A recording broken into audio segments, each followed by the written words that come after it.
Hello and welcome to the MAC weather page for this Monday, August 1st, and you can see a bright, sunshiny start to the day. Can't totally rule out an isolated thunderstorm over the eastern or southeastern part of the state, but again, I think for the most part we're going to be high and dry for today into tomorrow. Maybe some thunderstorms sneak in here with the warm air pushing in for later Tuesday into Wednesday, and I think as we get into the real muggy air and temperatures approaching 90 on Thursday, we could see a better chance of showers or thunderstorms with a cold front that comes through Thursday night or Friday. And again, I think that's our best chance of showers and thunderstorms this week. And again, plenty of isolated, very heavy rainfall here over the last 4 days, and we'll take a look at that in just a moment. You can see out there the normal high for the day is 82, our normal low is 58.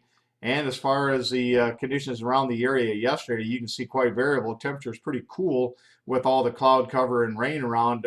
In some areas, quite a bit of rain. Middleton had 1.11 inches of rain, while only 7/100ths of an inch here in Breckenridge. So the southern part of Gratiot County got hit pretty good. Again, the Thumb area also got a pretty decent amount of rains. And then as you get down to Blissfield and Jasper, they had quite a difference in the day before, and we'll show you that in just a second.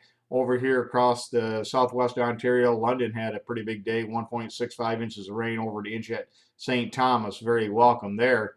And if we look at the 4-day rain totals from Thursday to Sunday, you can see Jasper picked up almost just a little over 3 inches of rain, and I believe they picked up like 2.7 inches of rain in one day on Saturday. London 2.25, so plenty of rain across some areas, but then Breckenridge and Tupperville only about 1/4 and 1/3 of an inch. So again, it's quite variable, as some of these are very slow movers. So if you got underneath one of those moderate to heavy rain showers, it likely rain for hours in those areas that happen. If we look at the radar map this morning, oops, we're a little bit off center, but let's see if we can slide this over. There's nothing out there right now, as you can see, just a little bit of showers and thunder showers to the north of the Thumb area. But again, those should be moving off, pivoting around to the east-southeast. And again, most of the state today should be dry. If we look at the next weather map, you can see area conditions around right now. Temperatures mainly in the upper 50s to the low 60s. And again, looks like we'll be heading up into the low 80s today, maybe the mid 80s across the south. And then I think solid mid 80s for Tuesday. And then we'll be in the mid 80s to around 90 on Wednesday and around 90 on Thursday. So we could pick up some 90-degree days there as well. If we look at the Great Lakes and in general, you can see mainly 50s across northern Michigan back into the UP, but already the warm air starting to flood back into the western lakes with 60s across Wisconsin and across the western part of the UP. If we look at the moisture now with all the rainfall we picked over the last 4 days, you can see July's in pretty good shape. Ended up in pretty good shape with Jasper, 200% of normal rainfall. Really the pick location, as far as I would think where the best looking crop should be, would be around the Marlette, Brown City area, especially Marlette. They're pretty consistent the last 3 months, near normal rainfall. So I think that could be sort of where some of the best looking crops will be for this fall.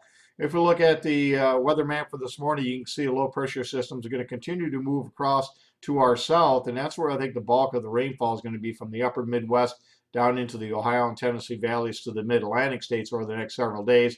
And again, eventually this warm air does make a push at us. If we look at the weather map for Tuesday, that warm front getting closer to the area, and again, by late in the day, we could kick off some isolated thunderstorms into Wednesday. And you can see the forecast map for Wednesday. That warm front creeps up towards the southern part of the state with a chance of a few scattered showers and thunderstorms. And then the cold front will come through Thursday and Friday, and that'll bring us our best chance of rain for the week.